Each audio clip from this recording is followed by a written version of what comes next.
Hello everyone, कैसे हैं आप सब लोग। Welcome back to ICT virtual classroom Dehradun. मैं निखिल राणा, क्लास 8 का अपना मैथ्स का टॉपिक। आज एक नया टॉपिक स्टार्ट करेंगे हम, जो कि है डायरेक्ट एंड इनवर्स प्रोपोर्शन। ये एक नया टॉपिक है, डायरेक्ट एंड इनवर्स प्रोपोर्शन। इस पे क्वेश्चन करेंगे, इसके टॉपिक में इसके बारीकियों को पहले समझेंगे। तो चलिए अपनी क्लास शुरू करते हैं। शुरू करने से पहले हमेशा की तरह थॉट ऑफ द डे लेकर चलते हैं। तो आज का थॉट ऑफ द डे है, your future is created by what you do today, not tomorrow. जी हाँ, आपका भविष्य उस पर निर्धारित करता है कि आप आज क्या कर रहे हैं, उस पर नहीं कि आप कल क्या करेंगे। तो अपने आज पे अगर आपको फोकस करना है, अपने आज पे अगर आपको सॉरी अपने कल पे अगर आपको सक्सेस चाहिए, तो अपने आज पे आपको फोकस करना पड़ेगा। ठीक है, आज पे मेहनत करनी पड़ेगी ताकि आपको एक कल बेहतर कल मिल सके, एक अच्छा फ्यूचर मिल सके। क्लियर। तो आज एक हम नया चैप्टर जो स्टार्ट करने जा रहे हैं, दैट इज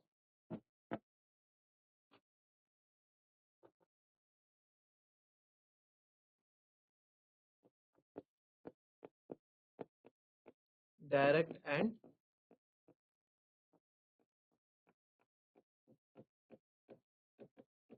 इनवर्स प्रोपोर्शन।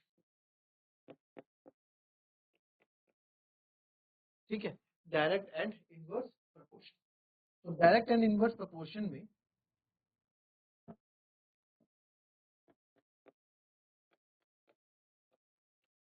ठीक है, डायरेक्ट एंड इनवर्स प्रोपोर्शन में आप क्या करेंगे। डायरेक्ट एंड इनवर्स प्रोपोर्शन में क्या होता है, डायरेक्ट एंड इनवर्स प्रोपोर्शन है ना। तो पहले बात करते हैं डायरेक्ट प्रोपोर्शन की।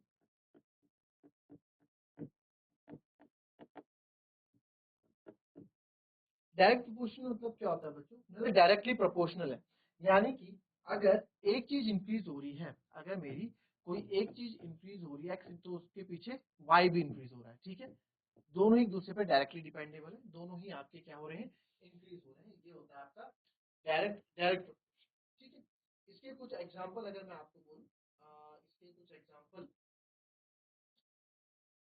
डायरेक्ट एंड इनवर्स प्रोपोर्शन में, कुछ एग्जांपल अगर आपको बोला जाए, तो ये हो गया एग्जांपल। डायरेक्ट प्रोपोर्शन कुछ एग्जांपल बताता हूँ आपको, है ना। जैसे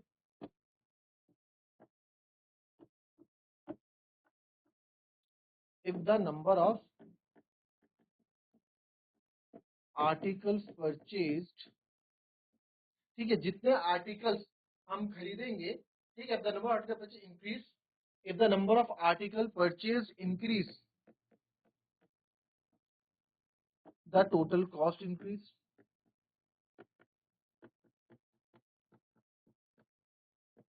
कहने का मतलब क्या है कि जितने नंबर ऑफ आर्टिकल्स आपने पहले एक खरीदा, फिर दो पेन खरीदे, फिर तीन पेन खरीदा, तो जितने आपने अपने आर्टिकल्स बढ़ाते रहे, उतनी ही आपकी कॉस्ट भी क्या होती रही, इंक्रीज होती रही, है ना। पहले 5 रुपए था, आपने दो पेन लिए तो 10 हो गया, तीन पेन लिए तो 15 हो गया। तो जैसे जैसे आपके नंबर ऑफ आर्टिकल्स बढ़ते रहे, वैसे वैसे आपका टोटल कॉस्ट भी क्या होता रहा, बढ़ता रहा। ठीक है, आई बात समझ में। तो ये क्या हो गया, डायरेक्ट प्रोपोर्शन का आपका एग्जाम्पल हो गया। ठीक है, दूसरा देखो, एक और लिख लेते हैं। As the speed of car या स्पीड ऑफ व्हीकल लिख लो, स्पीड ऑफ, है ना, speed of vehicle increases, vehicle की संख्या,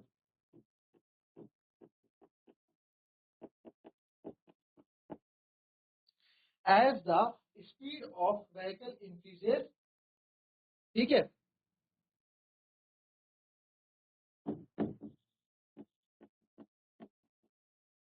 the distance covered is increase. ठीक है, यानी कि जैसे जैसे सर आप कार की स्पीड बढ़ाओगे, वैसे वैसे आप ज्यादा दूरी पूरी तय करते रहोगे, उतना डिस्टेंस आप कवर करते रहोगे जैसे जैसे स्पीड बढ़ाओगे। पहले 10 किलोमीटर प्रति घंटा चल रहे थे, फिर आप आराम से, वैसे आपने क्या स्पीड बढ़ा दी, तो जैसे जैसे आपकी स्पीड बढ़ी, उतनी जल्दी उतनी ज्यादा ही आप क्या कर पाओगे, उतनी ज्यादा आप डिस्टेंस कवर कर पाओगे। ठीक है, तो डायरेक्ट प्रोपोर्शन का एग्जाम्पल इसको लिख लो।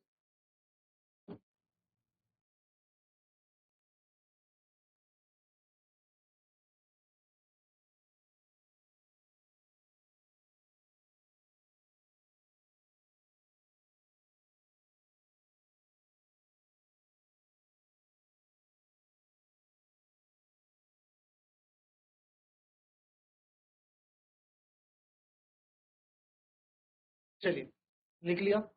इस पे कॉन्सेप्ट और समझते हैं। मान लो हमारे पास यहाँ टाइम है और यहाँ मान लो डिस्टेंस, ठीक है।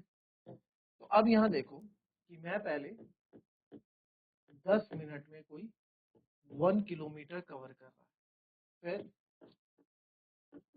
20 मिनट में कितना करेगा, 20 मिनट में सर 2 किलोमीटर कवर करेगा। फिर वैसे ही 30 मिनट में कितना करेगा, 30 मिनट में सर 3 किलोमीटर कवर करेगा। 40 मिनट में सर 4 किलोमीटर कवर करेगा। वैसे ही 50 मिनट में सर 5 किलोमीटर कवर करेगा। यानी कि जैसे जैसे आपका टाइम बढ़ता जा रहा है वैसे वैसे आपकी डिस्टेंस भी बढ़ती जा रही है। 10 मिनट में 1 किलोमीटर कवर किया, 20 मिनट में 2 किलोमीटर कवर किया, 30 मिनट में 3 किलोमीटर कवर किया, 4 मिनट में 40 मिनट में 4 किलोमीटर, 50 मिनट। जैसे जैसे आपका टाइम इंक्रीज होता जा रहा है वैसे वैसे आपका डिस्टेंस भी इंक्रीज होता जा रहा है, ठीक है। तो आप यहाँ देखें कि जैसे जैसे मैं टाइम इंक्रीज कर रहा हूँ वैसे वैसे आपका डिस्टेंस भी इंक्रीज हो रहा है। अच्छा, अब इस थ्रू आउट इसमें कोई चीज कांस्टेंट है, मैं इसको करूं 10/1 is 10, 20/2 is 10, 30/3 is 10, 40/4 is 10, 50/5 is 10। तो इनको जब मैं डिवाइड कर रहा हूँ या इनका जब रेशियो में कर रहा हूँ तो एक कांस्टेंट आ रहा है, सबका सेम ही कांस्टेंट 10 10 10 10 आ रहा है। तो यानी कि अगर इसको मैं x मान लूं बच्चों, ठीक है, इसको आप x मान लो और इसको आप y मान लो, ठीक है। तो इसमें एक चीज मेरे सामने जो निकल के आ रही है, निकल के x/y हम कर रहे हैं। अगर x/y हम कर रहे हैं तो हमें एक ही नंबर मिल रहा है 10 10 10, तो आप मान लो k मिल रहा है। तो x/y क्या मिल रहा है मेरे को, k मिल रहा है। k इज क्या है, कांस्टेंट है। k क्या है, कांस्टेंट है, मतलब कांस्टेंट मतलब एक ही चीज है, k कांस्टेंट। आई बात समझ में, कॉपी करो इसकी बात करें।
अब इसका यूज कैसे करना है वो सीखते हैं।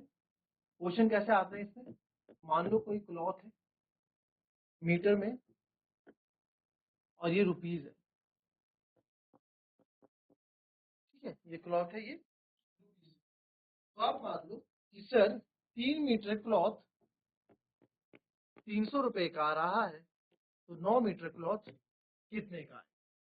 तो ये क्वेश्चन आ गया। तो आपने सबसे पहले देखा कि डायरेक्ट प्रोपोर्शन का है, यस, कि जैसे आपने क्लॉथ मीटर में बढ़ाया इसको आप एक्स मान लो, इसको आप वाई मान लो। तो जैसे जैसे आप अगर 3 मीटर 300 रुपए का है तो 9 मीटर और महंगा होगा। कोई 3 मीटर कपड़ा 300 रुपए का, 3 से ज्यादा मीटर कपड़ा लोगे तो और महंगा होगा। जी सर। तो अभी हमने पढ़ा कि सर जो डिवाइड होता है x/y, ये x/y थोरो थोरो आउट पूरी जगह कांस्टेंट रहता है, सेम रहता है। यानी x/10/1 लिखूं चाहे 20/2 लिखूं, दोनों ही आपको 10 देंगे, सेम है। तो वही कॉन्सेप्ट जो है मैं यहाँ यूज करूंगा कि सर मुझे पता है बिकॉज x/y इक्वल्स टू के, यानी कांस्टेंट रहता है, तो मैं बोल सकता हूं कि x/y यानी कि 3/300 आपका बराबर हो जाएगा 9 अपॉन, इसको ए मान लो या रुपीज एक्स मान लो या ए मान लो, एक्स आपने मान 9 अपॉन ए। क्यों? क्योंकि भाई दोनों कांस्टेंट है, ये भी 10 देता है और ये भी डिवाइड करके 10 देता है, जो हमने जो पीछे देखा, तो दोनों आपस में इक्वल होगा, सिंपल है। तो यहाँ मल्टीप्लाई कर दो, क्रॉस मल्टीप्लाई 3 इंटू ए 3 है और 300 इंटू 9। ठीक है, अब हमें ए की वैल्यू चाहिए, तो ए को अकेला रखो, 300 इंटू 9 अपॉन 3। तो यहाँ से आप कट करोगे तो 3 1 जा 3 0 0, तो ए आपका यहाँ पे आ जाएगा बच्चों 900। 9 मीटर क्लॉथ मेरे को कितने का मिलेगा? 900 रुपए का मिलेगा। आई बात समझ में? तो इस तरीके से डायरेक्ट वेरिएशन का हम डायरेक्ट प्रोपोर्शन से क्वेश्चन करते हैं। आपसे यहाँ ये भी पूछ सकता था 3 मीटर, अगर ये कितना मीटर क्लॉथ 300 का है और 9 मीटर क्लॉथ 900 का है, तो ऑब्वियसली बात है अगर पैसा इंक्रीज हो रहा है तो मीटर भी इंक्रीज होगा। कुछ भी पूछ सकता है आपसे, तो आपको ये इसी मेथड से करना है। अच्छा, इसको मैं यूनिटरी मेथड से भी कर सकता हूँ, इसको मैं यूनिटरी मेथड से भी कर सकता हूँ। कैसे? तो 3 मीटर क्लॉथ आपका 300 रुपीज का है ना, यूनिटरी मेथड। यूनिटरी मेथड क्या होता है? यूनिट की वैल्यू। यूनिटरी मेथड मतलब आप यूनिट की वैल्यू निकाल दो बच्चों, 1 की वैल्यू अगर मैं निकाल दूं तो मुझे सब चीज मिल जाएगा। ठीक है, आगे आएगा, सभी आपको बता देता हूँ। तो सर जब 3 मीटर की थी तो 1 मीटर की कितनी है? 300 अपॉन 3, 3 डिवाइड में चले जाएगा। तो सर 1 मीटर क्लॉथ है हमारा 100 रुपए का। तो सर 9 मीटर कितना हो जाएगा? अब 100 का तो 9 हो जाएगा, 100 इंटू 9, 900 रुपए। तो दोनों मेथड से आप किसी भी मेथड से कर लो, आंसर आपका दोनों मेथड से सेम ही आएगा। क्लियर? कॉपी करेंगे।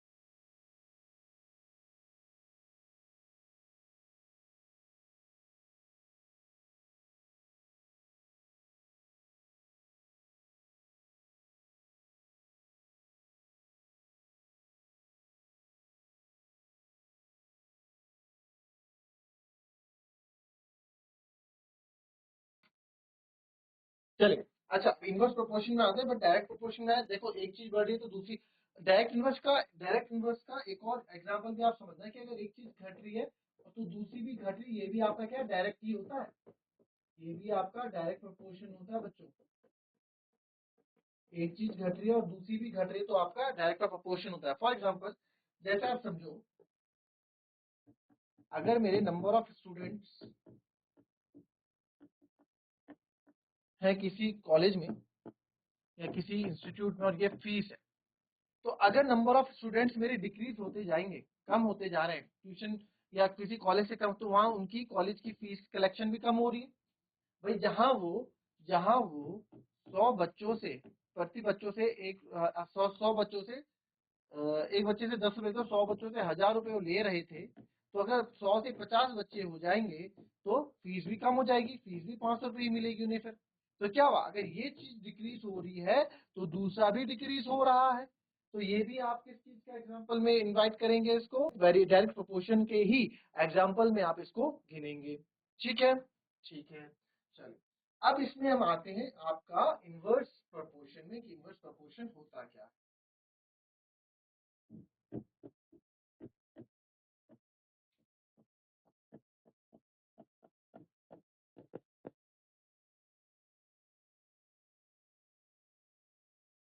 तो इनवर्स प्रोपोर्शन क्या होता है?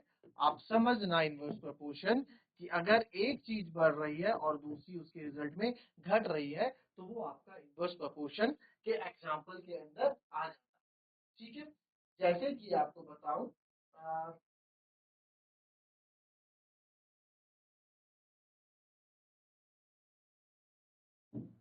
More the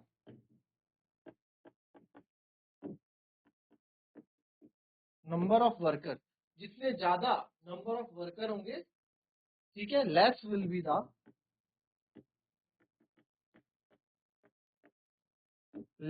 B the time taken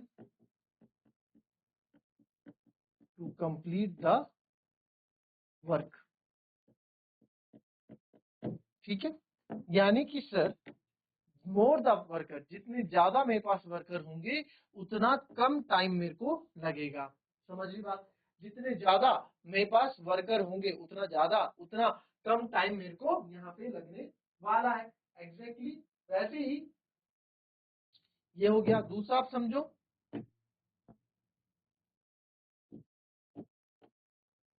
as the speed of vehicle या speed of car increases,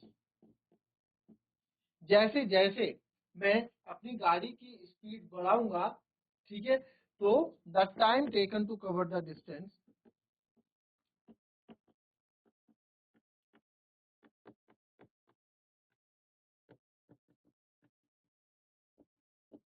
is lesser. उतना ही क्या होता रहेगा, टाइम लेस होता रहेगा, या distance, time taken to cover distance decreases लिख दो, है ना, डिक्रीज होता रहेगा। तो that means as the speed of vehicle in, जैसे जैसे स्पीड ऑफ व्हीकल इंक्रीज होगी, जैसे जैसे गाड़ी की स्पीड आपकी बढ़ती रहेगी, उतना ही आपका टाइम कम लगेगा ना कि किसी जगह पहुंचने में। तो जैसे जैसे आप स्पीड बढ़ाओगे उतनी जल्दी आप घर पहुंचोगे, उतनी जल्दी स्कूल पहुंचोगे, जितने आराम से आप आओगे उतना देर से आप पहुंचोगे। कभी आपको घर जल्दी जाना होता है, कुछ टीवी आपका फेवरेट प्रोग्राम है तो आप भाग के जाते हो कि छूट ना जाए, है ना। तो जितनी जल्दी आप जाते हो उतना ही स्लो, उतने ही जितनी जल्दी आप जाओगे, जितनी तेजी स्पीड से आप जाओगे उतनी जल्दी आप घर पहुंचोगे। ठीक है, उतना कम टाइम आपको लगेगा। ये लिख लो।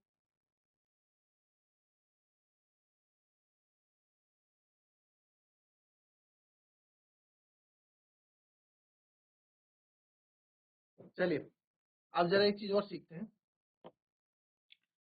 मेरे पास है नंबर ऑफ टॉफीज या नंबर ऑफ चॉकलेट, कितनी, 20 चॉकलेट, और ये मेरे को 20 स्टूडेंट में बांटनी है।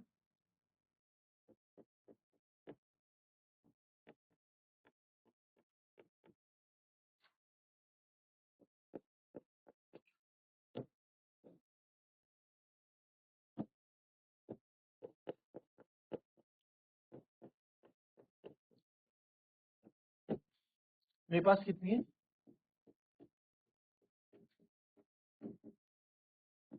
20 चॉकलेट्स। तो आप देखो नंबर ऑफ स्टूडेंट्स, अगर किसी क्लास में 20 बच्चे हैं तो हर एक बच्चे के पास एक एक चॉकलेट दी जाएगी, है ना। 20 बच्चे हैं तो एक एक चॉकलेट दूंगा भाई सब बच्चों को। टोटल चॉकलेट्स कितनी है मेरे पास, 20। टोटल चॉकलेट्स कितनी है, 20 चॉकलेट्स कितनी है मेरे पास टोटल। वहीं अगर ये कितने थे, ये तो 20 बच्चे थे, वहीं अगर इनके आधा कर 10 बच्चे हो जाए तो हर एक बच्चे को आप कितनी चॉकलेट दोगे, दो दो चॉकलेट दोगे।